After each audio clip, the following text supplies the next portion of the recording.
C'est un roman fantastique où on voit arriver un premier chat dont on ne sait pas d'où il vient, un peu étrange, et puis bientôt un deuxième chat, puis un troisième chat, et là les choses commencent à devenir assez inquiétantes.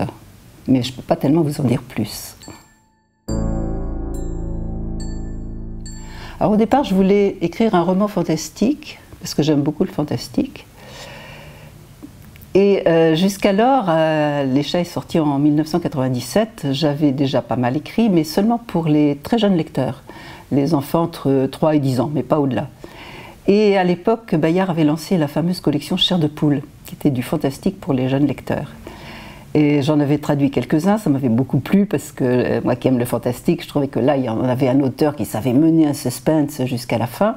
Et ça m'a donné très envie d'écrire moi aussi un roman fantastique pour cette tranche d'âge-là, mais qui soit un peu plus, disons, entre gros guillemets, un peu plus grave. Donc j'ai cherché une image, parce que je commence toujours par une image, et la première image qui m'est venue, c'est un souvenir d'enfance, un livre de contes d'Alsace que j'avais quand j'étais enfant, où il y avait une histoire où le diable prenait l'apparence d'un chat noir. Et cette histoire m'impressionnait énormément quand j'étais enfant. Et du coup, je suis partie sur l'idée d'un chat noir qui apparaîtrait. Bien sûr, on va deviner petit à petit que c'est une incarnation du diable. C'est un thème, j'ai repris en fait un thème archi-classique des contes, surtout des contes germaniques. Et c'est comme ça que l'histoire a commencé, mais après, j'ai accompagné mon jeune héros, Sébasto, et ses chats, parce que quand je commence une histoire, je ne sais jamais où elle va aller. Je commence et après, hop, ça se déroule, et j'ai toujours l'impression que c'est moi qui cours derrière les personnages et qui découvre ce qui va leur arriver.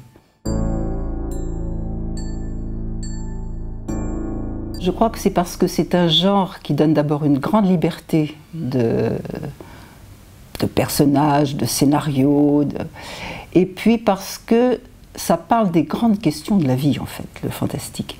Et on peut le traiter de mille manières. On peut le traiter de façon amusante, rigolote, et on peut le traiter de façon absolument dramatique. On a toutes les échelles possibles de style.